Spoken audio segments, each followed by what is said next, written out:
산을 오르던 돌석이 다친 학의 다리를 치료해주게 되고 이젠 알 수 있을 게야. 어서 가거라. 며칠이 지난 밤 갑자기 학이 찾아오더니 선물을 놓고 갔지요. 울음소리에 깬 부부가 깜짝 놀라 밖을 나가보니 여보, 우리 이 아이 같이 키웁시다. 하지만 그 아이의 미래를 몰랐는데 전기수야담을 찾아주셔서 감사합니다. 구독과 좋아요는 사랑입니다. 이야기 한 판 시작해보겠습니다.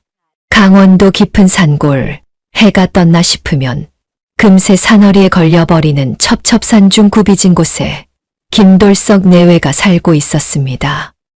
김돌석은 이름처럼 돌덩이같이 우직하고 투박한 농사꾼이었고 아내 이점수는 쑥을 뜯어 죽을 쑤어 먹을지언정 굶주린 이웃을 그냥 지나치지 못하는 비단결 같은 심성을 가진 여인이었습니다. 하지만 하늘은 무심하게도 이 착한 부부에게 두 가지 큰 근심을 안겨주었으니 하나는 뼈 빠지게 일해도 입에 풀칠하기 힘든 지독한 가난이요. 또 하나는 머리에 하얀 서리가 내리도록 슬하에 자식 하나 없다는 것이었습니다. 어느덧 돌석의 나이 50을 훌쩍 넘긴 늦가을 밤이었습니다. 문풍지는 찢어질 듯 울어대고 낡은 초가집 기둥은 산바람을 이기지 못해 삐걱거리는 소리를 내고 있었습니다. 방바닥은 냉골이나 다름없어 지프로 짠 멍석 하나에 의지해야 했지만 돌석을 더욱 춥게 만드는 것은 뼛속까지 파고드는 외로움이었습니다. 그는 잠을 이루지 못하고 땅이 꺼져라 한숨을 내쉬며 등지고 누운 아내에게 나지기 말을 건넸습니다. 여보, 오늘 장터에서 옆집 박서방을 만났는데 글쎄 며칠 전 셋째 손주를 봤다더구먼. 나를 보더니 자네는 아이들 꽃가신 사줄 일 없으니 돈 굳어서 좋겠네 하며 위로 아닌 위로를 하는데 그 웃음 뒤에 숨겨진 동정 어린 눈빛이 어찌나 가슴을 후벼 파던지 쥐구멍이라도 있으면 숨고 싶더이다.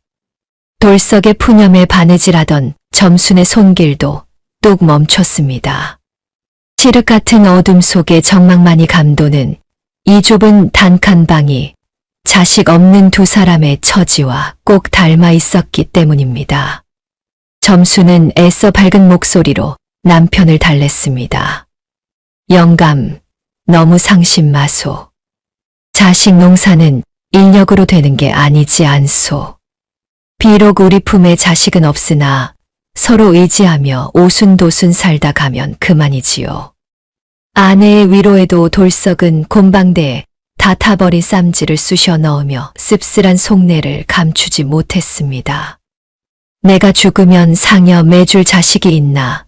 제사상에 술 한 잔 올려줄 녀석이 있나? 남들은 자식 자랑의 시간 가는 줄 모르는데 우리는 서로 얼굴만 쳐다보고 있으니 원. 우리가 죽고 나면 이 집도 흉가가 되어 풀만 무성해질 텐데 젖은 가서 조상님들 뵐 면목이 없구려. 부부의 대화가 깊은 탄식으로 변해갈 무렵 거센 바람 소리 사이로 희미한 인기척이 들려왔습니다. 계십니까? 지나가는 나그네입니다만 하룻밤만 묵어갈 수 있겠습니까? 목소리는 금방이라도 끊어질 듯 가늘고 힘이 없었습니다. 이 늦은 밤 짐승도 다니지 않는 험한 산골까지 찾아올 사람이 누구란 말인가. 돌석이 급히 낡은 대문을 열고 나가보니 웬 젊은 선비가 살인문을 붙잡고 간신히 서 있었습니다. 선비의 몰골은 차마 눈 뜨고 보기 힘들 지경이었습니다. 갓은 다 부서져 비뚤어졌고 혹겹 도포는 너덜너덜해져 살을 내는 산바람을 막기엔 턱없이 부족해 보였습니다. 입술은 파랗게 질려 딱딱 부딪히고 있었고 속눈썹에는 하얗게 성애가 끼어 있어 며칠을 굶주리고 추위에 떨었는지 서 있는 것조차 기적 같아 보였습니다. 보통 사람 같으면 제 입에 풀칠하기도 바쁜 형편에 낯선 사람을 들이는 것이 달갑지 않을 터였습니다. 게다가 쌀독은 바닥을 보인 지 오래였으니까요. 허나 돌석은 맨발로 뛰어나가 쓰러지기 일보 직전인 선비를 부축했습니다. 아이고, 이 엄동설안에 어찌 이런 산중까지 오셨소. 어서 들어오시지요. 얼어 죽습니다. 방으로 손님을 모신 뒤 점수는 부엌으로 들어갔으나 막막하기 그지없었습니다.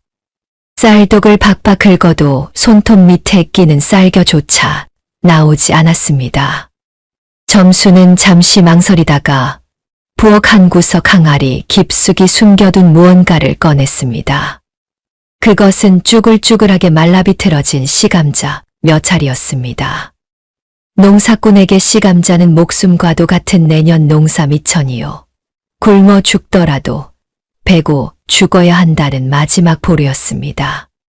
이것을 먹어버리면 내년 봄에 심을 것이 없어 1년 내내 굶주려야 할지도 모를 일이었습니다. 하지만 점수는 당장 눈앞에서 죽어가는 사람을 살리는 게 우선이라 여기고 주저없이 솥에 감자를 쪘습니다. 내년 일이야, 내년에 걱정하자. 사람이 죽게 생겼는데 농사가 대수랴.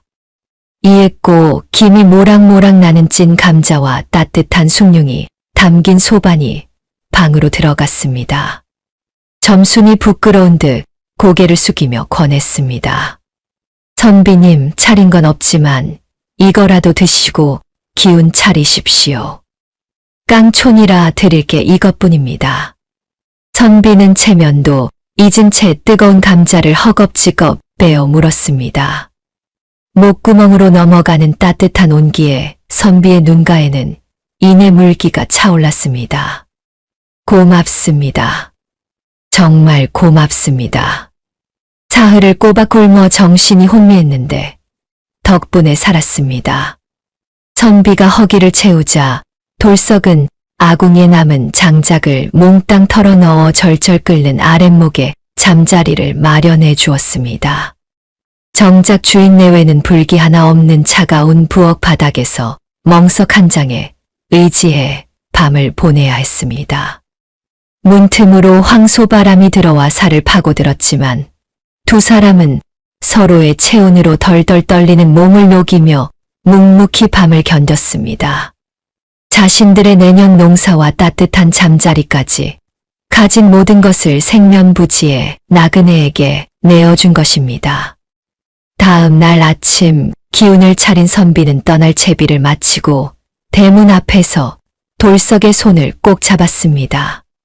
하룻밤 사이 원기를 회복했는지 선비의 눈빛은 형형하게 빛나고 있었습니다. 이 댁의 곳간은 비었으나 마음은 이미 천하의 부자십니다. 베푸신 덕이 머지않아 빈 곳간을 가득 채워줄 것이니 부디 그때까지 건강하십시오. 선비는 정중하게 허리를 숙여 인사를 하고는 호련히 산 너머로 사라졌습니다. 돌석과 점수는 멀어지는 선비의 뒷모습을 보며 비록 씨감자는 사라졌어도 마음만은 배부른 듯 서로를 마주보며 빙그레 미소 지을 뿐이었습니다.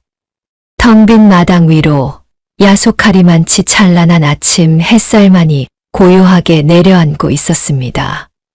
나그네에게 마지막 남은 씨감자마저 털어내어준 뒤 김돌석 내외의 살림은 그야말로 입에 거미 줄치기 일보 직전이 되었습니다. 당장 내년 농사는 고사하고 오늘 저녁 끼니를 때우기 위해서 돌석은 해가 뜨기도 전에 지게를 지고 산으로 올라가야 했고 점수는 퉁퉁 부르튼 손을 호호 불어가며 언 땅을 파 칡뿌리라도 캐러 다녀야 했습니다. 허나 이상하게도 두 사람의 마음은 솜털처럼 가벼웠으니 비운 곳간에 알 수 없는 기대감이 차올랐기 때문일 것입니다. 그렇게 닷새가 지난 어느 날 오후였습니다. 돌석은 땔감을 구하기 위해 평소보다 더 깊은 산골짜기, 사람의 발길이 닿지 않는 험한 바위산 깊숙한 곳까지 들어갔습니다. 한창 나무를 하고 있는데 어디선가 꾸루룩 꾸루룩 하는 짐승의 신음이 들려왔습니다. 소리가 나는 쪽으로 조심스레 발을 옮기니 가시덤불 사이에서 푸른빛이 감도는 거대한 학 한 마리가 날개를 퍼덕이며 괴로워하고 있는 것이 아니겠습니까? 가까이 다가가 보니 학의 다리가 굵은 칡넝쿨과 사냥꾼이 몰래 놓은 쇠덫에 엉켜 붉은 피가 배어 나오고 있었습니다. 보통 산짐승이라면 사람이 다가오면 죽기 살기로 발버둥 치며 위협할 터인데 이 학은 마치 돌석의 선한 기운을 알아챈 듯 그윽한 눈으로 그를 빤히 쳐다볼 뿐이었습니다. 이 귀한 짐승이 어쩌다 이런 일을 당했는고. 조금만 참아라. 내 금방 풀어주마. 돌석은 지게를 내려놓고 학에게 다가갔습니다. 쇠덫은 녹이 슬고 단단하여 맨손으로 벌리기 쉽지 않았으나 돌석은 거친 손이 찢어지는 줄도 모르고 억세게 엉킨 덫을 안간힘을 써 벌려 학의 다리를 빼내 주었습니다. 그러고는 주변에 자생하는 지열의 좋은 풀을 뜯어 입으로 질겅질겅 씹은 뒤 상처난 학의 다리에 정성껏 발라주었습니다. 자, 이제 됐다. 뼈는 상하지 않았으니 며칠 쉬면 날 수 있을 게다. 어서 가거라. 돌석의 손길이 떨어지자 학은 아픈 다리를 절룩거리며 몇 번 땅을 고르더니 이내 힘차게 날개를 펼쳤습니다. 학은 곧바로 날아가지 않고 돌석의 머리 위를 3번 빙빙 돌며 하늘이 울릴 듯한 맑은 소리를 남기고는 창공으로 사라졌습니다. 돌석은 그 모습이 마치 고맙다고 인사를 하는 것만 같아 학이 사라진 하늘을 한참이나 멍하니 올려다보았습니다. 그날 밤은 유난히 달이 밝아 대낮같이 환하고 산바람조차 숨을 죽인 듯 고요한 밤이었습니다. 하루 종일 칡뿌리 몇 조각으로 허기를 달랜 돌석과 점순이 고단한 몸을 누려던 참이었는데 갑자기 밖이 대낮처럼 환해지더니 마당에 달들이 날개짓을 하고 개들이 요란하게 짖어대기 시작했습니다. 이 밤중에 무슨 난리란 말인가? 날이 샌 것도 아닐 텐데. 돌석이 낡은 방문을 열고 밖을 내다본 순간 두 눈이 휘둥그레지고 말았습니다. 칠흑 같은 밤하늘에서 눈부신 오색 빛이 쏟아지더니 며칠 전 살려주었던 그 푸른 학이 마당으로 사뿐히 내려앉고 있는 게 아니겠습니까? 학의 온몸에서는 신비로운 빛이 뿜어져 나와 초라한 오두막집을 궁궐처럼 환하게 비추고 있었습니다. 그런데 자세히 보니 학의 부리에는 무언가 묵직해 보이는 붉은 비단 포대기가 들려 있었습니다. 학은 마루 끝에 서서 벌벌 떨고 있는 돌석과 눈을 맞추며 고개를 한 번 끄덕이더니 부리에 물고 있던 포대기를 마당 한가운데 평상 위에 아주 조심스레 내려놓았습니다. 그리고는 깊은 산골짜기가 울릴 만큼 청아한 울음소리를 길게 뽑아내고는 다시 달빛 속으로 힘차게 날아올랐습니다. 여보, 저것 좀 보시오. 학이 무언가를 두고 갔소. 놀란 점순이 맨발로 뛰쳐나갔습니다. 떨리는 손으로 비단 포대기를 들추어 보니 그 안에는 핏덩이가 아닌 백일은 좋기 진한 듯한 사내 아이가 방긋방긋 웃고 있는 게 아니겠습니까? 아이의 피부는 갓진 백설기처럼 뽀얗고 눈동자는 밤하늘의 별을 박아놓은 듯 초롱초롱 빛나고 있어 한눈에 보아도 범상치 않은 아이였습니다. 세상에. 그때 아이가 으앙 하고 우렁찬 울음소리를 터뜨렸습니다. 그 소리가 어찌나 힘차고 쩌렁쩌렁한지 온 동네가 떠나갈 듯 했습니다. 그러자 잠자던 이웃집 사람들이 하나둘 횃불을 들고 돌석네 집으로 모여들기 시작했습니다. 김서방네 집에서 아기 울음소리가 나는데 이게 무슨 일이요? 마을 사람들은 돌석내 마당에 모여들어 평상 위의 아기를 보고는 입을 다물지 못했습니다. 평생 자식이 없어 한이 맺혔던 집에 학이 물어다 준 아이가 떡하니 누워있으니 그야말로 천지개벽할 일이었던 것입니다. 그때 이웃에 사는 박서방이 무릎을 치며 소리쳤습니다. 내가 봤네. 내가 봤어. 푸른 학이 저 아이를 물어다 주고 가는 걸 내가 밭두렁에서 오죽 누다 봤단 말일세. 저기 저 산 너머로 날아가는 걸 내 두 눈으로 똑똑히 봤어. 박서방의 호들갑에 다른 마을 사람들도 맞장구를 쳤습니다. 아이고, 지성이면 감천이라더니 김서방네가 드디어 복을 받았구먼. 하늘이 내린 아이가 분명해. 마을 사람들은 신기해하며 축하를 건넸지만 한편으로는 걱정스러운 눈빛을 감추지 못했습니다. 당장 낼 끼니도 없는 돌석내 형편을 누구보다 잘 알기 때문이었습니다.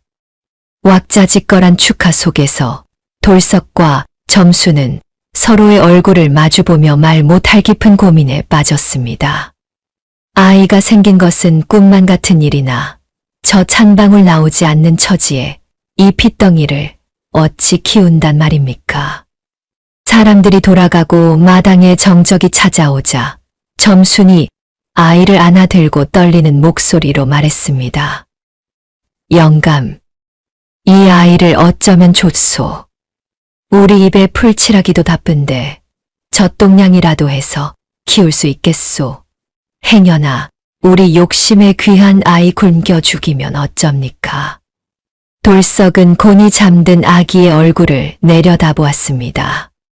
아기는 마치 재집인 양 편안한 얼굴로 돌석의 낡은 옷자락을 고사리 같은 손으로 꽉 쥐고 있었습니다.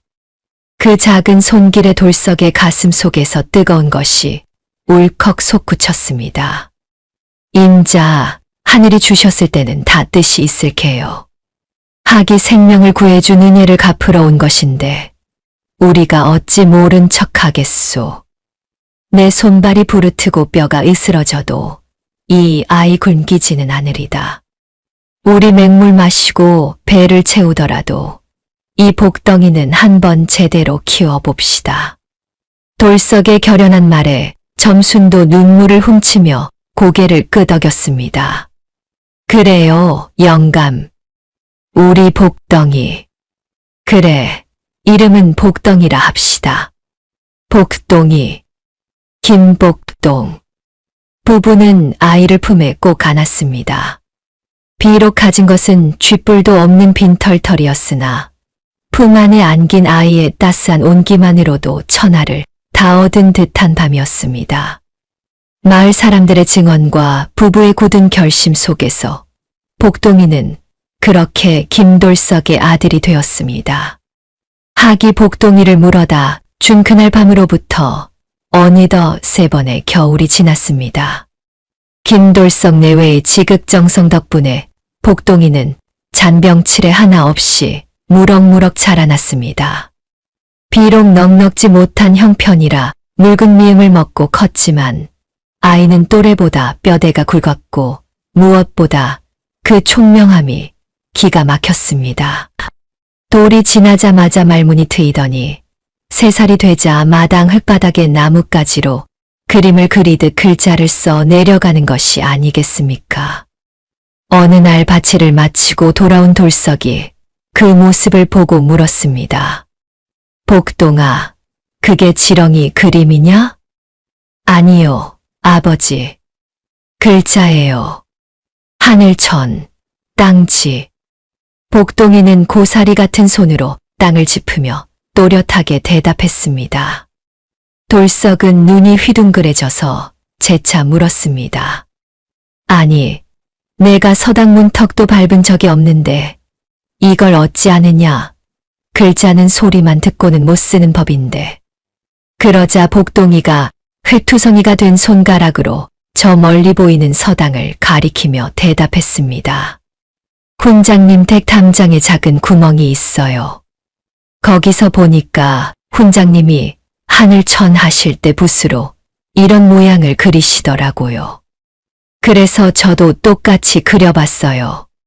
한 번 본 건 머릿속에서 안 잊혀지거든요. 그 덤덤한 대답에 돌석은 입을 다물지 못했습니다. 남들은 10년을 배워도 까먹는 글자를 고작 3살 배기가 담장 너머로 훔쳐본 것만으로 모양을 통째로 외워버린 것입니다. 이 소문은 금세 퍼져 마을 사람들은 복동이를 신동이라 부르며 혀를 내둘렀습니다. 하지만 복동이의 재주가 뛰어나다 한들 당장 들이닥친 가난을 막을 수는 없었습니다. 그해 봄은 유난히 가물어 보릿고개가 혹독하게 찾아왔습니다. 지난 가을 추수한 곡식은 바닥난 지 오래였고 돌석 4곳간은 텅 비어 쥐새끼 한 마리 얼씬하지 않았습니다. 며칠째 쑥으로 죽을 쑤어 먹던 돌석이 기운이 없어 방바닥에 누워만 있는데 복동이가 돌석의 바지가랑이를 잡아 끌며 졸랐습니다. 아버지, 산에 가요. 저랑 같이 산에 가요. 아가, 아버지가 힘이 없어 못 간다. 오늘은 그냥 집에서 놀자꾸나. 돌석이 힘없는 목소리로 달랬으나 복동이는 고개를 저으며 고집을 피웠습니다. 아니에요. 꼭 가야 해요. 산에 가면 밥이 있어요. 평소 때를 쓰는 법이 없던 아이가 막무가내로 조르자 돌석은 지게를 치고 힘겹게 몸을 일으켰습니다. 산에 가서 칠뿌리라도 더 캐와야 굶어 죽지 않겠다 싶었던 것입니다. 돌석은 복동이를 지게 위에 태우고 산으로 향했습니다. 그런데 복동이는 평소 다니던 비싼 언덕이 아니라 약초꾼들도 가기거리는 험한 바위산 쪽을 가리키며 소리쳤습니다. 아버지, 저쪽이에요. 저리로 가야 해요. 복동아, 저기는 위험하다. 길이 험해. 돌석이 주저하자 복동이가 코를 킁킁거리며 말했습니다. 괜찮아요. 저쪽에서 아주 기운나는 냄새가 나요. 달콤하고 쌉싸름한 냄새요.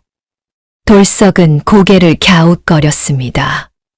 아무리 코를 킁킁거려봐야 흙냄새뿐인데 아이는 무언가에 홀린 듯 계속해서 절벽 쪽을 가리키고 있었기 때문입니다. 돌석은 아이의 신통한 능력을 한번 믿어보기로 하고 가시덤불을 헤치며 깊은 산속으로 들어갔습니다. 한참을 올라가 땀이 비 오듯 쏟아질 무렵 깎아지른 듯한 벼랑 끝에 다다랐을 때였습니다. 아버지, 저기에요. 저 바위 틈. 복동이가 다급하게 손가락질하며 외쳤습니다. 그곳은 사람이 도저히 닿을 수 없을 것 같은 절벽 중간 늙은 소나무 뿌리 사이였습니다. 돌석이 눈을 씻고 봐도 자풀밖에는 보이지 않았으나 복동이의 눈빛이 너무나 확신에 차 있었기에 돌석은 칠넝쿨을 몸에 감고 벼랑 아래로 내려갔습니다. 발을 헛디디면 그대로 황천길인 상황, 식은땀을 흘리며 바위 틈에 자풀을 걷어낸 순간 돌석의 입에서 억눌린 탄성이 터져 나왔습니다. 이건. 그곳에는 붉은 열매를 머금은 식물 5뿌리가 오순도순 모여 자라고 있었습니다. 그것은 신만이들도 평생에 한 번 볼까 말까 한다는 최상급 산삼, 가족을 이루고 있다는 동자삼이었습니다. 심장이 터질 듯 뛰었습니다. 돌석은 혹여나 뿌리가 다칠세라 숨소리조차 죽이고 조심스럽게 흙을 파냈습니다. 뇌두가 길고 잔뿌리가 옥처럼 맑은 것을 보니 좋기 100년은 넘은 물건이었습니다. 복동아, 찾았다. 내가 우리를 살렸다. 돌석이 산삼을 품에 안고 벼랑 위로 올라오며 울먹이자 복동이가 해맑게 웃어 보였습니다. 다음 날 돌석은 읍내 약재상에게 산삼을 팔았습니다. 약재상 주인은 눈알이 튀어나올 듯 놀라며 소리쳤습니다. 이복에 이걸 어디서 났는가? 이건 돈이 있어도 못 구하는 귀한 물건이 아닌가?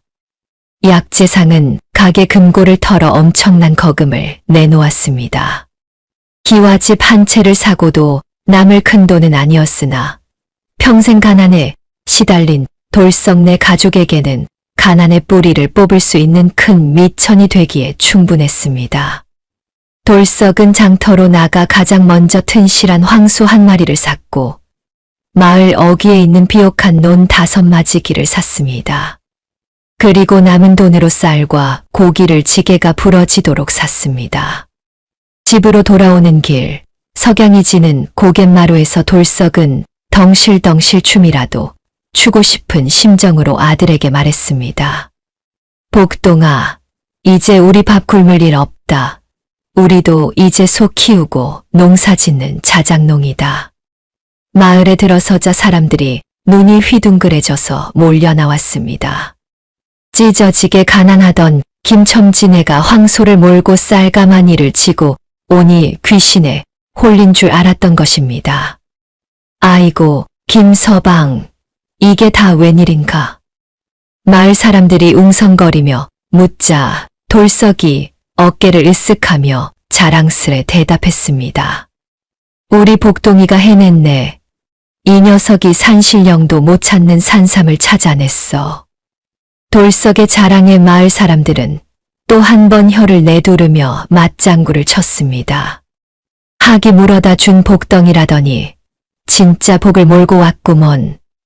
그날 저녁 돌석내 오두막에서는 몇 년 만에 하얀 쌀밥 짓는 냄새와 고기 굽는 냄새가 진동했습니다. 점수는 눈물을 흘리며 밥상을 차렸고 세 식구는 배가 터지도록 먹으며 행복에 겨운 밤을 보냈습니다. 3살배기 복동이 덕분에 김돌석 내외는 지긋지긋한 가난을 벗어났지만 복동이의 지혜는 이제 막 꽃 피우기 시작했으니 앞으로 다가올 더 큰 기회가 이들을 기다리고 있었습니다. 산삼을 판 돈으로 논밭을 장만하여 배를 굶지 않게 된 지 어느덧 2해가 흘렀습니다.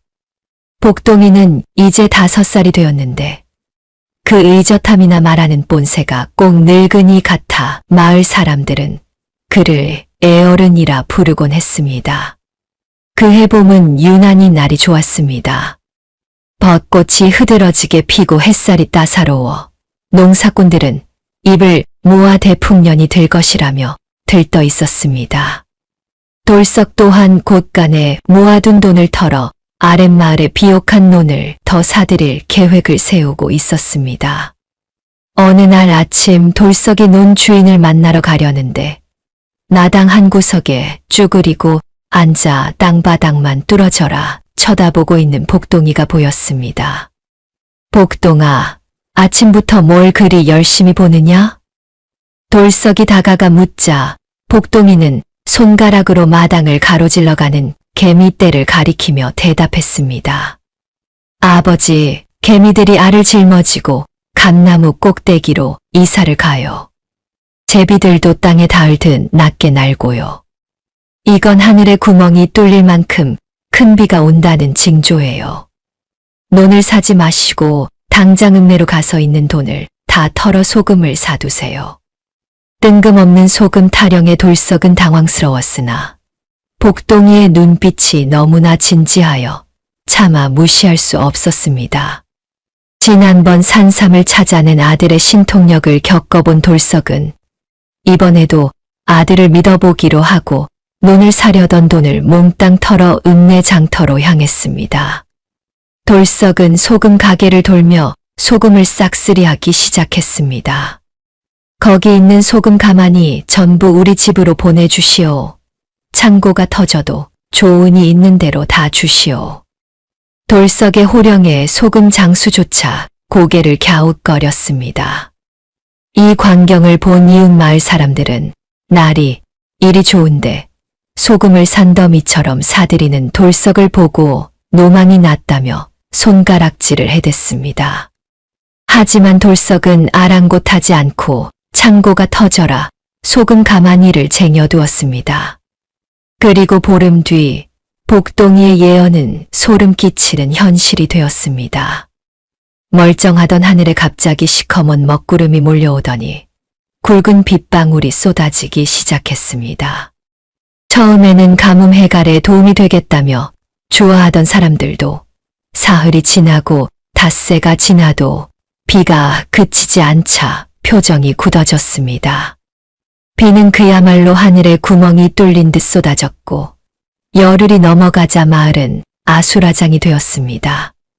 서해안 염전들이 모조리 물에 잠겨 소금 생산이 멈췄고 불어난 물 때문에 장사꾼들의 발길마저 끊기자 소금 공급이 또 끊겨버린 것입니다. 눅눅한 습기의 음식은 금방 상해버렸고 김치를 담그거나 간을 맞춰야 하는데 소금 한 줌이 없어 맹물에 밥을 말아 먹는 집이 속출했습니다. 한 달 가까이 장마가 이어지자 소금 값은 부르는 게 값이 되어 평소의 20배까지 치솟았습니다.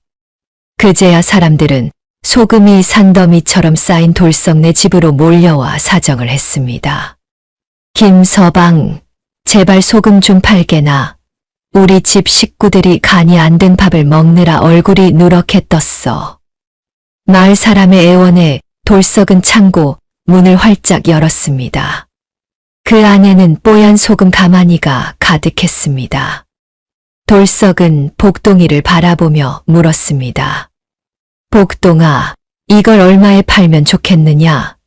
지금 시세대로라면 떼돈을 벌 텐데. 복동이는 몰려든 마을 사람들의 딱한 몰골을 둘러보더니 차분하게 말했습니다. 아버지, 남의 불행을 이용해 너무 큰 욕심을 부리면 탈이 나는 법이에요.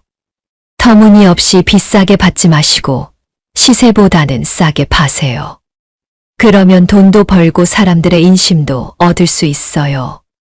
아들의 깊은 뜻을 알아챈 돌석은 무릎을 쳤습니다. 돌석은 장사치들처럼 폭리를 취하지 않고 적당한 가격에 소금을 내놓았습니다. 소문을 듣고 이웃 마을에서까지 사람들이 구름대처럼 몰려들었고 그들은 돌석을 이 양반 중의 양반이라 칭송하며 고마워했습니다. 비가 그칠 때쯤 돌석네 창고는 텅 비었지만 안방의 괴짝에는 엽전 꾸러미가 발 디딜 틈 없이 쌓였습니다. 그 돈은 산삼을 팔았을 때와는 비교도 안 될 만큼 어마어마한 거금이었습니다. 돌석은 그 돈으로 헐값에 나온 논밭을 대거 사들이고 낡은 오두막을 허물어 고을에서 가장 으리으리한 기와집을 지었습니다. 비록 신분 때문에 99칸짜리 집은 짓지 못했으나 수십 칸에 달하는 웅장한 저택은 보는 이들의 길을 죽이기에 충분했습니다. 기와집 상냥식을 하던 날 돌석은 대청마루에 앉아 이 모든 기적을 만들어준 5살 배기 아들 복동이를 흐뭇하게 바라보았습니다. 찢어지게 가난했던 소장농 김돌석이 아들의 지혜 덕분에 고을 제일가는 부자가 된 것입니다. 하지만 호사다 마라 하였던가요? 좋은 일에는 늘 시샘이 따르는 법이라 김돌석네의 명성이 높아질수록 어두운 그림자 또한 짙게 드리우고 있었으니 바로 이웃 마을의 악덕 지주 최만갑의 탐욕스러운 눈길이었습니다. 최만갑은 자신의 소장농들이 인심 좋은 김돌석네로 넘어가고 김돌석이 자신보다 더 큰 부자가 되었다는 소문에 배가 아파 잠을 이루지 못하고 있었습니다. 뭐라, 그 핏덩이 녀석이 점쟁이처럼 비를 맞추고 소금으로 돈을 벌어다 줬다고. 흐흐흐. 그런 보물을 김돌석 같은 무식한 놈이 가지고 있다니. 돼지 목에 진주 목걸이지. 최만갑은 곰방대를 으드득 깨물며 음흉한 눈빛을 번뜩였습니다. 내 기필코 저 아이를 내 소나귀에 넣고 말리라. 평화롭던 김 부자네 담장 너머로 시커먼 먹구름보다 더 무서운 음모가 서서히 다가오고 있었습니다. 김돌석이 개미와 제비가 알려준 천기를 읽어 소금 장사로 거부가 되었다는 소문은 삽시간에 고을 전체로 퍼져나갔습니다. 사람들은 김돌석을 살아있는 부처라 칭송했고 그의 아들 복동이를 하늘이 내린 신동이라 부르며 우러러보았습니다. 하지만 빛이 강하면 그림자도 짙은 법. 이웃마을의 대지주 최만갑에게는 이 모든 소식이 배가 뒤틀리는 고통이었습니다. 최만갑은 조상대대로 물려받은 땅으로 떵떵거리고 살았으나 성정이 포악하고 인색하여 소장농들의 고혈을 짜내기로 악명 높은 자였습니다. 그는 자신의 명성을 위협하는 신흥부자 김돌석의 등장이 눈의 가시처럼 거슬렸습니다. 어느 날 밤 최만갑은 자신의 사랑방에서 술을 마시며 분을 사귀고 있었습니다.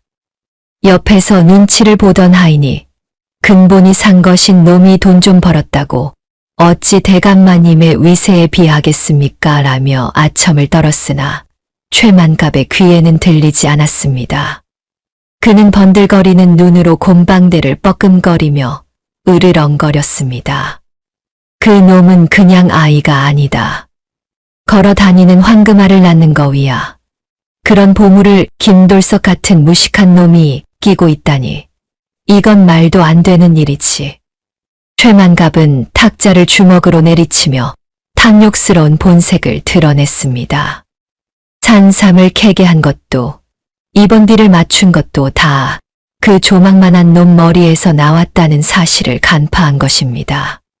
그 아이만 손에 넣으면 자신의 재산을 10배, 아니 100배는 더 불릴 수 있을 거라는 생각에 미치자 최만갑의 머릿속에 번개처럼 사악한 계략이 스쳤습니다. 잠시 후 꾀죄죄한 몰골의 사내 하나가 사랑방으로 불려왔습니다. 그는 최만갑 집안의 노비인 개똥이었습니다. 개똥이는 본래 심성이 나쁜 자는 아니었으나 노름에 빠져 빚더미에 앉은 뒤로는 술과 도박으로 세월을 보내는 한심한 작자였습니다. 최만갑은 겁에 질려 떨고 있는 개똥이에게 엽전 꾸러미를 던져주며 나직이 물었습니다. 개똥아, 내 놈이 노름판에서 빚진 돈이 얼마인지 아느냐? 내 당장이라도 너를 관아에 넘겨 곤장을 치게 하고 내 딸녀는 저작거리 술집에 팔아버릴 수도 있다는 걸 모르지는 않겠지. 그 말에 개똥이는 사색이 되어 바닥에 머리를 찌으며 빌었습니다. 아이고, 마님, 한 번만 살려주십시오. 제 딸만은 제발 건드리지 말아 주십시오. 최만갑은 만족스러운 듯 비릿한 웃음을 흘리며 거부할 수 없는 제안을 던졌습니다. 살고 싶으냐? 그렇다면 5년 전에 도망간 내 마누라가 사실은 아이를 낳아 버리고 갔다고 해라. 그 버려진 핏덩이가 바로 김돌석 내 복동이라고 말이다.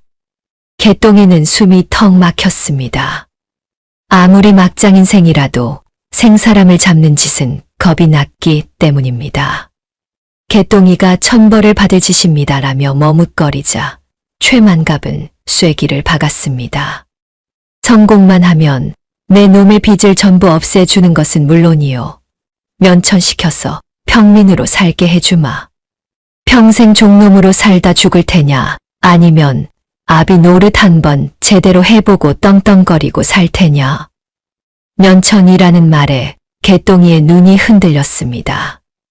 노비 신분에서 벗어나는 것은 꿈에서도 바라던 일이었습니다. 게다가 딸까지 팔려갈 위기였으니 개똥이에게는 선택의 여지가 없었습니다. 그는 눈을 질끈 감고 악마의 손을 잡고야 말았습니다. 자신의 장기말을 확보한 최만갑은 다음 날 아침 일찍 관아로 향했습니다. 그는 이 고을의 치안을 담당하는 형방에게 뇌물을 먹여 자신의 편으로 만들어야 했습니다. 형방은 돈이라면 사족을 못 쓰는 탐관오리였습니다. 관아 근처 은밀한 곳에서 최만갑은 묵직한 비단 주머니를 건넸습니다. 주머니 안에는 금가락지와 은전이 가득 들어 있었습니다. 최만갑이 조만간 제 종놈이 억울한 일을 당해 송사를 일으킬 것 같으니 잘 봐달라며 청탁하자 형방은 눈치 빠르게 돈주머니를 챙기며 능글맞게 웃었습니다. 걱정 마십시오. 법이라는 게 귀에 걸면 귀걸이, 코에 걸면 코걸이 아니겠습니까? 최 대감의 뜻대로 될 것입니다. 돈으로 법도 매수하고 거짓 증인도 만들어낸 최만갑은 이제 거칠 것이 없었습니다. 그는 집으로 돌아와 wal패들을 불러 모으며 내일 벌어질 끔찍한 난동을 예고했습니다. 내일 날이 밝는 대로 몽둥이를 챙겨라. 가서 김돌석의 집을 쑥대밭으로 만들고 아이를 찾아올 것이다. 폭풍전야의 고요함 속에 김돌석 네 가족은 아무것도 모른 채 단잠에 빠져 있었습니다.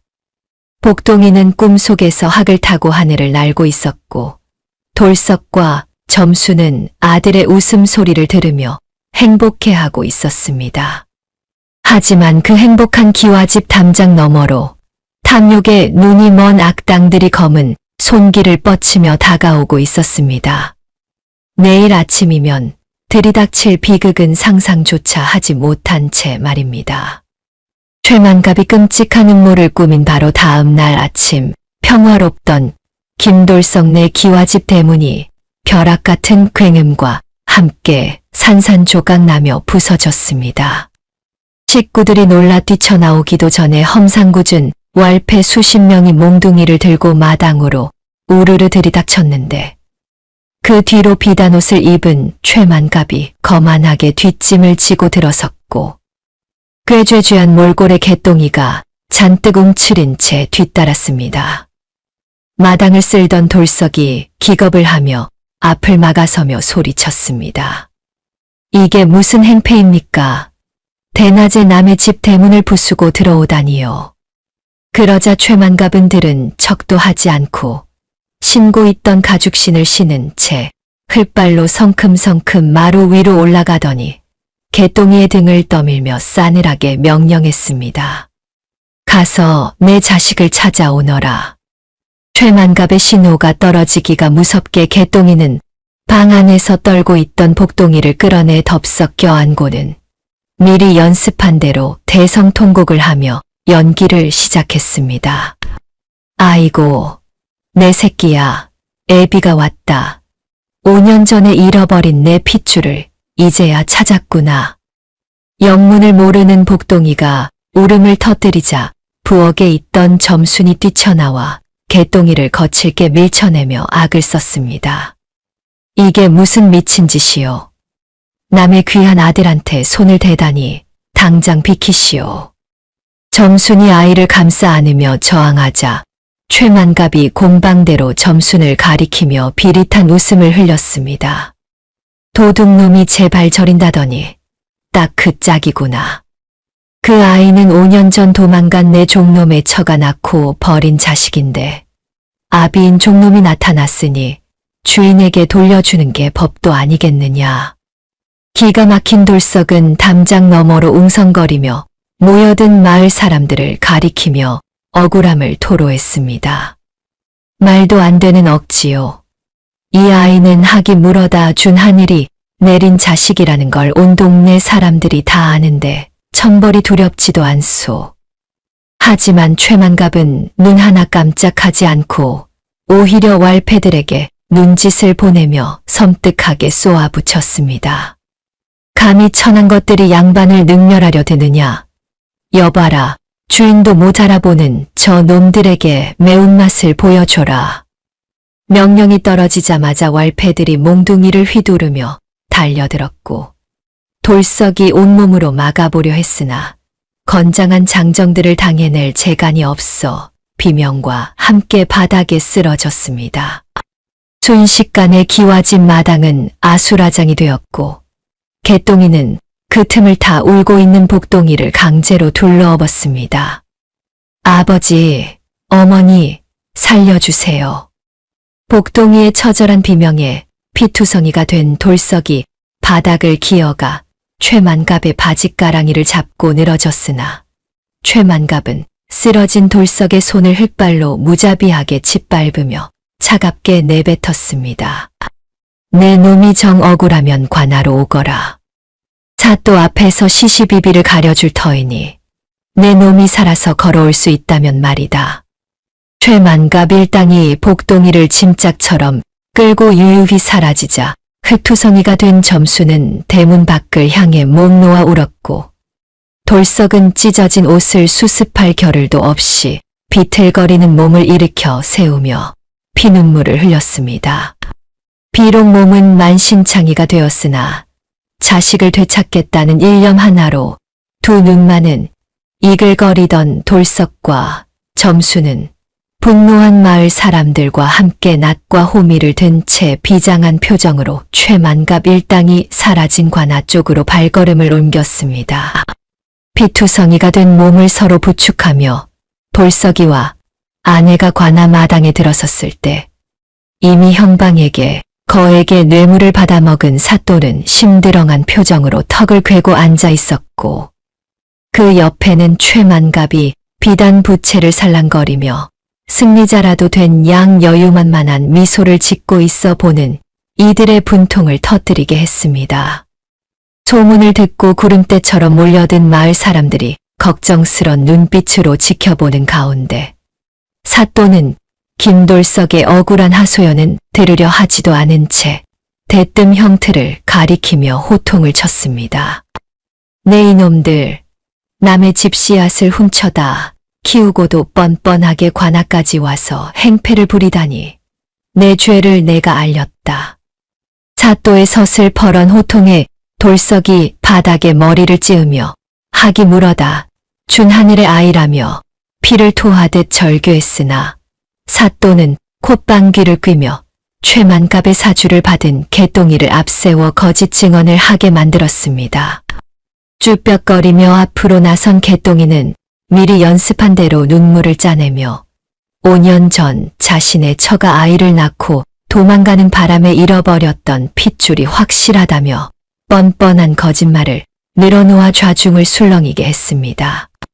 상황이 이렇듯 돌석에게 불리하게 돌아가고 힘없는 소장농이 돈과 권력을 쥔 대지주와 탐관오리를 이길 재간이 없어 모두가 탄식하던 그때 포승줄에 묶여 꿇어 앉아있던 5살 배기 복동이가 고개를 빳빳이 들고 또랑또랑한 목소리로 사또를 향해 외쳤습니다. 사또 나으리, 소인이 저 사람에게 딱 한 가지만 물어볼 수 있게 해 주십시오. 어린아이의 당돌한 요청에 장내가 순식간에 찬물을 끼얹은 듯 조용해지자 사또는 기가 차다는 듯 헛기침을 하며 어디 한번 해보라며 허락했습니다. 복동이는 천천히 몸을 돌려 개똥이를 뚫어지게 쳐다보더니 주저하는 기색 하나 없이 차분하고도 날카로운 질문을 던졌습니다. 당신이 제 아버지가 맞다면 제가 태어날 때부터 가지고 있던 몸의 비밀도 아시겠군요. 제 등 뒤에는 북두칠성 모양의 붉은 점이 크게 있는데 기억나십니까? 복동이의 질문이 너무나 구체적이고 확신에 차 있었기에 당황한 개똥이는 힐끔 최만갑을 쳐다보았는데 최만갑이 무조건 맞다고 하라는 듯 눈을 부라리며 고개를 끄덕이자 믿는 구석이 생긴 개똥이는 자신 있게 대답했습니다. 그렇고 말고 내가 그 점을 볼 때마다 너는 귀한 자식이 될 거라 생각했느니라. 그 붉은 점을 내가 어찌 잊겠느냐. 개똥이의 확신에 찬 대답에 사또와 최만갑은 회심의 미소를 지으며 이제 모든 것이 끝났다고 생각했으나 그 순간 복동이가 입고 있던 저고리를 훌러덩 벗어 던지고 뒤로 돌아 좌중을 향해 자신의 등을 내보이며 외쳤습니다. 여러분, 제 등을 똑똑히 보십시오. 점이 있습니까? 복동이가 드러낸 등짝은 뽀얗고 매끈했을 뿐 북두칠성은커녕 티끌 하나, 점 하나 없이 깨끗하여 보는 이들의 눈을 의심케 했습니다. 순간 정적이 흐르더니 구경하던 마을 사람들 사이에서 폭소와 함께 야유가 터져 나오기 시작했고 얼굴이 홍당무가 되어 어쩔 줄 몰라 하는 개똥이와 부채질을 하던 손을 뚝 멈춘 최만갑의 얼굴은 사색이 되었습니다. 이것은 복동이가 파놓은 완벽한 함정이었으니 없는 점을 잇다고 미끼를 던져 탐욕에 눈이 먼 어른들이 덥석 물어버리게 만든 것이었습니다. 복동이는 다시 옷을 입으며 사색이 된 사또를 향해 정중하면서도 뼈 있는 한마디를 날렸습니다. 보시다시피 제 몸엔 점이 없습니다. 진압이라면 절대 모를 리 없는 사실을 저 사람은 모르고 있으니 이것이야말로 저자가 거짓말을 하고 있다는 명백한 증거가 아니겠습니까?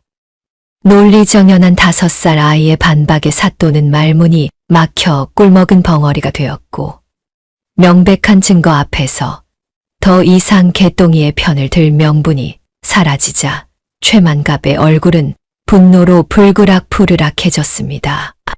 하지만 이대로 물러날 악당들이 아니었으니 논리에서 패배하여 망신살이 뻗치자 그들은 가장 비열하고도 잔인한 방법인 무력을 꺼내 들기로 작정한 듯 사또가 얼굴을 붉히며 책상을 쾅 내리쳤습니다. 네 이놈, 어린 놈이 감히 어른을 능멸하고 관아를 속이려 들어. 내 놈의 등이 아니라 엉덩이에 점이 있었겠지. 여봐라, 저 건방진 놈의 주둥이를 닥치게 하고 자백할 때까지 그 아비라는 김돌석을 매우 쳐라. 논리가 통하지 않자 힘으로 찍어 누르려는 사또의 만행에 재판정은 순식간에 공포 분위기로 돌변했고 포졸들이 몽둥이를 들고 돌석에게 다가가자 지혜로 이겼으나 힘 앞에 무릎 꿇어야 하는 절체절명의 위기가 닥쳐오며 복동이의 눈에 처음으로 깊은 두려움이 서리기 시작했습니다.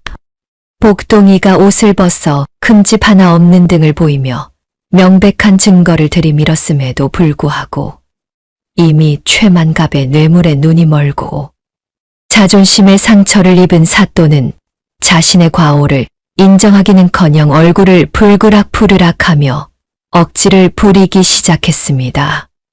사또는 논리로 이길 수 없게 되자 권력이라는 흉기를 꺼내 들었고 감히 어린아이가 관아를 능멸하고 요사스러운 말장난으로 어른들을 속이려 든다며 책상이 부서져라 내려치고는 포졸들에게 서슬퍼런 명령을 내렸습니다. 여봐라, 저 놈들이 입을 맞추고 끝까지 오리발을 내미니 매가 약이다. 자백할 때까지 그 아비라는 김돌석을 형틀에 묶고 매우 쳐라. 사또의 말이 떨어지기가 무섭게 늑대 같은 포졸들이 달려들어 늙고 힘없는 돌석의 팔다리를 꺾어 형틀에 결박했는데 돌석이 억울함을 호소하며 살려달라 비명을 질렀으나 자비심이라곤 찾아볼 수 없는 집행관은 팔뚝만한 곤장을 높이 쳐들었다가 그대로 돌석의 엉덩이를 향해 내리꽂았습니다. 으아. 단 한 대의 곤장에도 뼈가 으스러지는 듯한 고통에 돌석의 비명이 관아 마당을 찢어놓았고 살점이 터지며 붉은 선혈이 흘바닥에 튀었으나 사또는 눈 하나 깜짝하지 않고 더 세게 칠하며 독을 썼습니다. 옆에서 이를 지켜보던 최만갑은 곰방대를 빨며 흥미로운 구경거리라도 생긴 양 비릿한 미소를 흘리고 있었고 거짓 아비 행세를 하던 개똥이조차 너무나 참혹한 광경에 고개를 돌리고 부들부들 떨 뿐이었습니다. 남편이 짐승처럼 매질을 당하는 꼴을 눈앞에서 지켜보던 점수는 가슴이 갈기갈기 찢어지는 고통에 숨조차 쉴 수 없었는데 평생 고생만 하다가 이제 겨우 살만해진 늙은 남편이 저 무자비한 곤장을 몇 대만 더 맞으면 그 자리에서 숨이 끊어질 것임을 직감했습니다. 안 됩니다. 제발 멈춰 주십시오. 제 남편은 몸이 약해 죽습니다. 점순이 미친 듯이 울부짖으며 형틀 앞으로 뛰쳐나가려 했으나 창을 든 포졸들이 거칠게 밀쳐내는 바람에 바닥에 나뒹굴었고 그 사이 집행관은 다시금 곤장을 높이 쳐들고 돌석의 엉덩이를 향해 전력을 다해 내리쳤습니다. 퍽. 둔탁한 파열음과 함께 돌석의 눈이 뒤집히며 입에서 거품이 흘러나오자 이를 본 점수는 공포와 슬픔을 넘어선 모성애로 초인적인 힘을 발휘하여 포졸들의 창을 뿌리치고 형틀 위로 몸을 날렸습니다. 안 돼.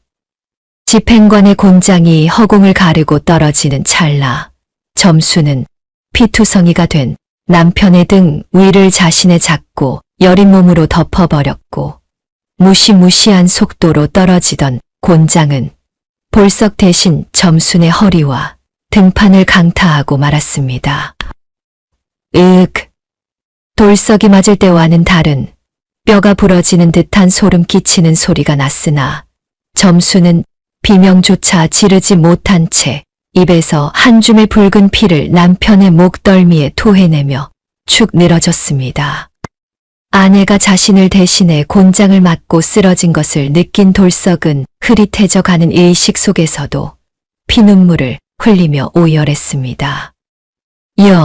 여보. 비켜.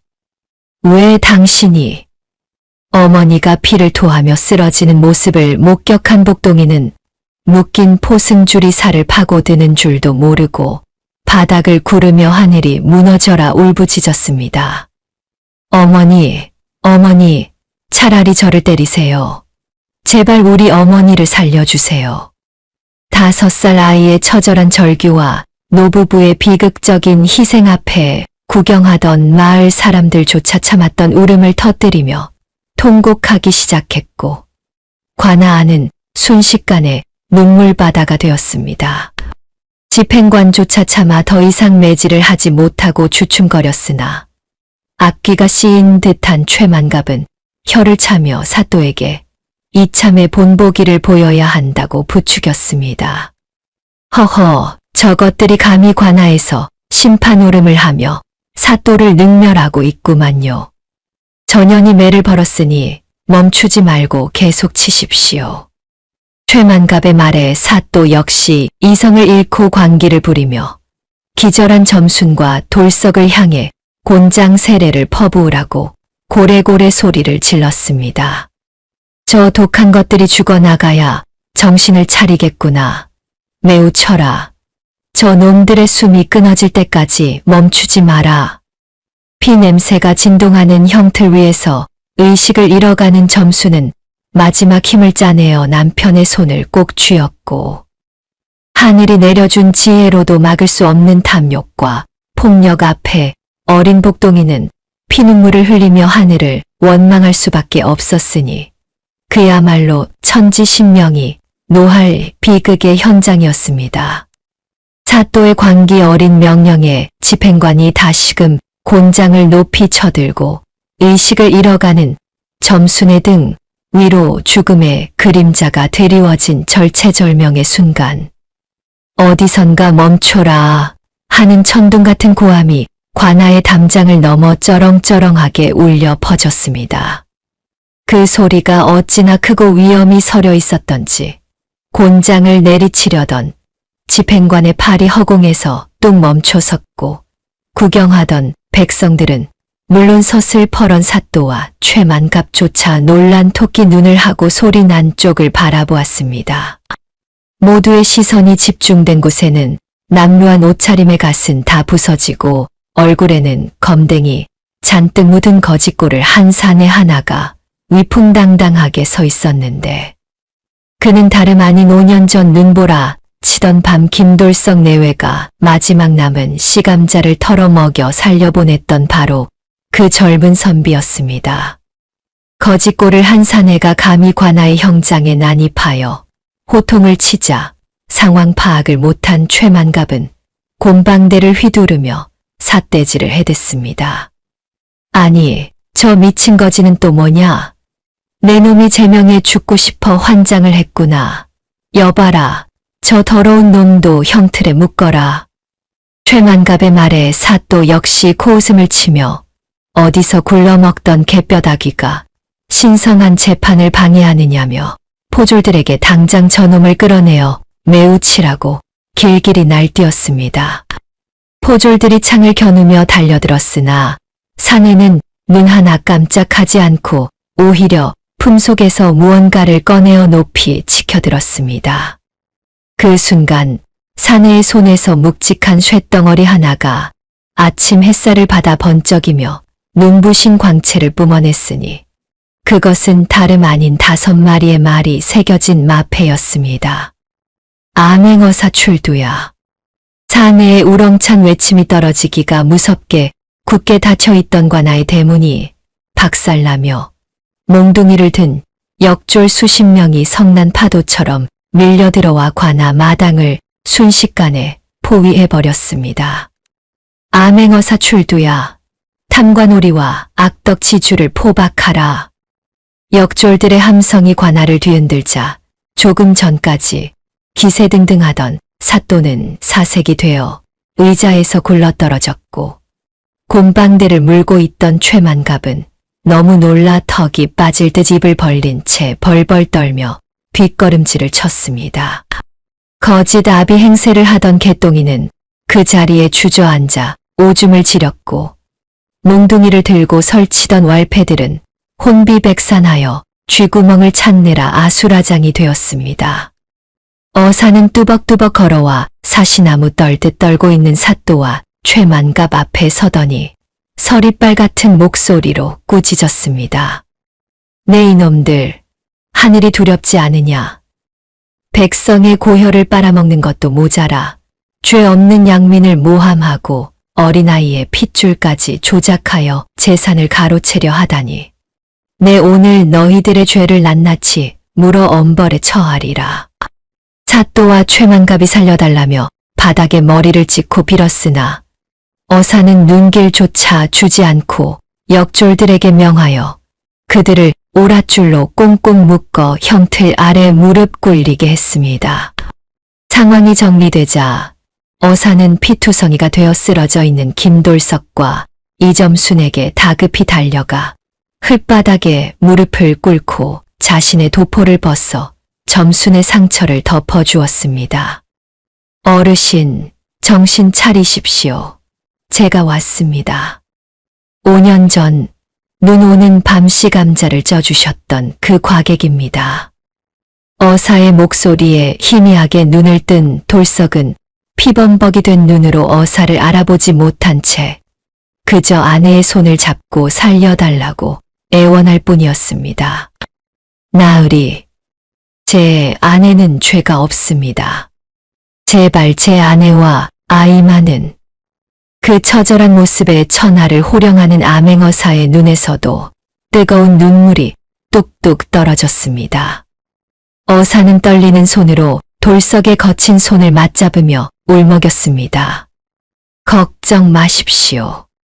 이제 다 끝났습니다.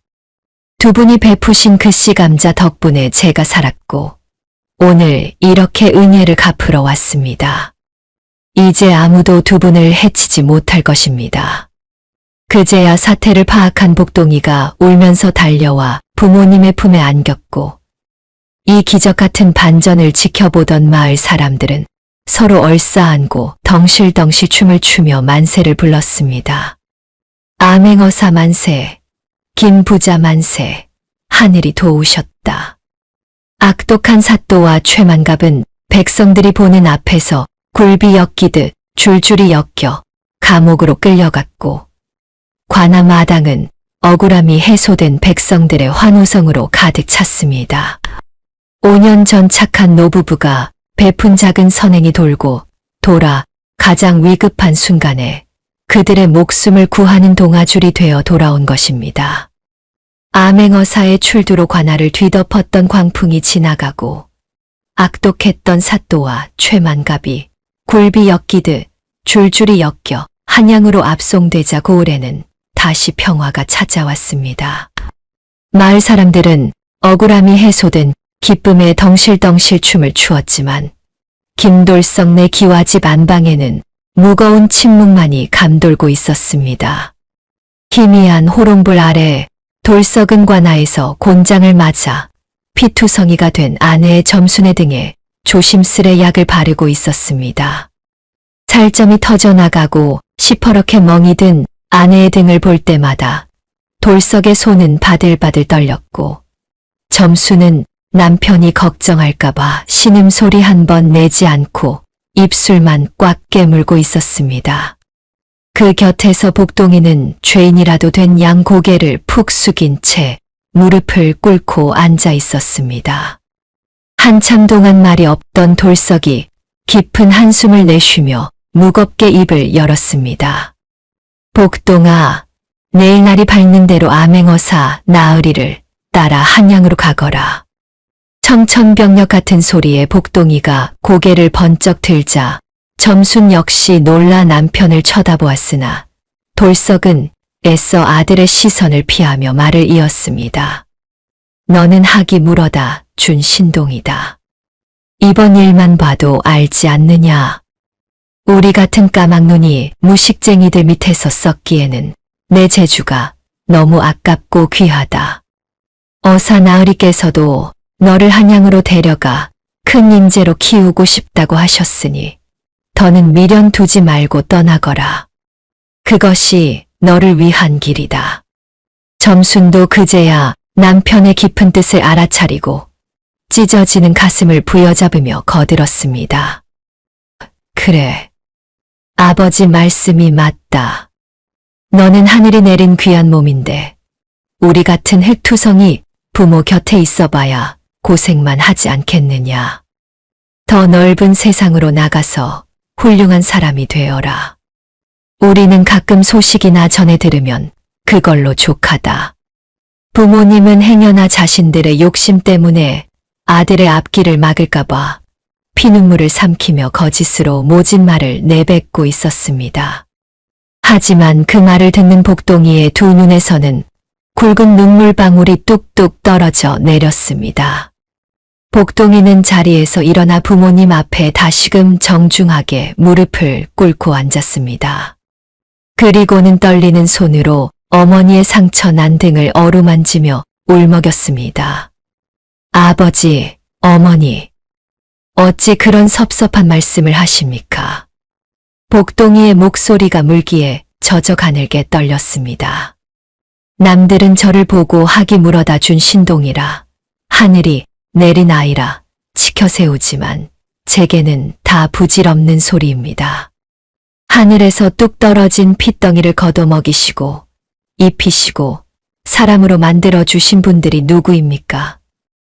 지난번 관아에서 어머니가 제 대신 곤장을 맞으셨을 때 어머니의 등에서 흐르던 그 붉은 피, 그것이 제 몸에 흐르는 피보다 더 진하고 뜨거웠습니다. 복동이는 벅차오르는 감정을 누르지 못하고 흐느꼈습니다. 낳아야만 부모가 아닙니다. 제 살이 찢기는 것보다 자식 아픈 것을 더 두려워하는 그 마음이 바로 천륜이 아니고 무엇이겠습니까? 제게 하늘은 저 높은 곳에 있는 것이 아니라 바로 여기 못난 저를 위해 평생 흙투성이가 되신 두 분이 바로 제 하늘이고 우주입니다. 5살 아이의 입에서 나왔다고는 믿기지 않는 가슴을 후벼 파는 절절한 고백에 돌석과 점수는 그만 참았던 눈물을 터뜨리고 말았습니다.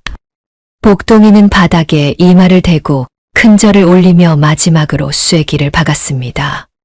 소자 복동이 다시 태어난다 해도 두 분의 아들이 되고 싶습니다. 부디 저를 버리지 마시고 검은 머리 팥불이 될 때까지 곁에서 모시게 해 주십시오. 제발 부탁드립니다. 그 말에 돌석은 더 이상 참지 못하고 아들을 와락 끌어안았습니다. 점순 역시 아픈 몸을 일으켜 남편과 아들을 품에 안고 목 놓아 울었습니다. 아이고, 내 새끼. 우리가 미안하다. 못난 부모가 널 보낼 생각만 했구나. 아니에요, 아버지. 제가 더 잘할게요. 평생 효도할게요. 세 식구는 서로의 체온을 느끼며 밤이 새도록 엉엉 울었습니다. 그것은 슬픔의 눈물이 아니라 서로가 서로에게 얼마나 소중한 존재인지를 확인하는 뜨거운 사랑의 눈물이었습니다. 다음 날 아침 돌석내외는 한양으로 떠나는 암행어사에게 복동이의 뜻을 전했습니다. 어사는 아쉬워하기는커녕 오히려 흐뭇한 미소를 지으며 고개를 끄덕였습니다. 허허, 역시 난 사람은 다르구먼. 효심이 지극하니 훗날 나라의 큰 동량이 될 걸세. 어사는 복동이에게 질 좋은 붓과 벼루를 선물로 주며 부모님을 잘 모시고 학문에 정진하라는 당부를 남기고 떠났습니다. 그 후로 김돌석네 집에는 웃음꽃이 질 날이 없었습니다. 복동이는 부모님과의 약속대로 학문에 매진하여 훗날 과거의 장원 급제하였으나 높은 벼슬 자리에 욕심내기보다는 고향에 내려와 늙은 부모를 봉양하며 후학을 양성하는 길을 택했습니다. 가진 것 하나 없던 빈털터리에서 고을 제일가는 부자가 되고 죽을 고비를 넘겨 화목한 가정을 이루기까지 김돌석 내외의 삶은 그 자체로 거대한 교훈이었습니다. 옛말에 이르기를 적선지가 필요여경이라 했습니다. 이는 착한 일을 많이 쌓은 집안에는 반드시 경사스러운 일이 넘쳐난다는 뜻이지요. 김돌석 내외가 굶어 죽어가던 나그네에게 베푼 씨감자는 단순한 감자가 아니라 사람을 살리는 사랑의 씨앗이었고 다친 학을 외면하지 않은 자비심은 하늘을 감동시켜 복동이라는 보물을 얻게 했습니다. 세상이 아무리 흉흉하고 각박하다 한들 뿌린 대로 거둔다는 이치는 변하지 않는 법입니다. 탐욕을 부린 최만갑은 결국 패가 망신하였으나 베풀며 살아온 김돌석 가족은 더 큰 복을 얻었으니 말입니다.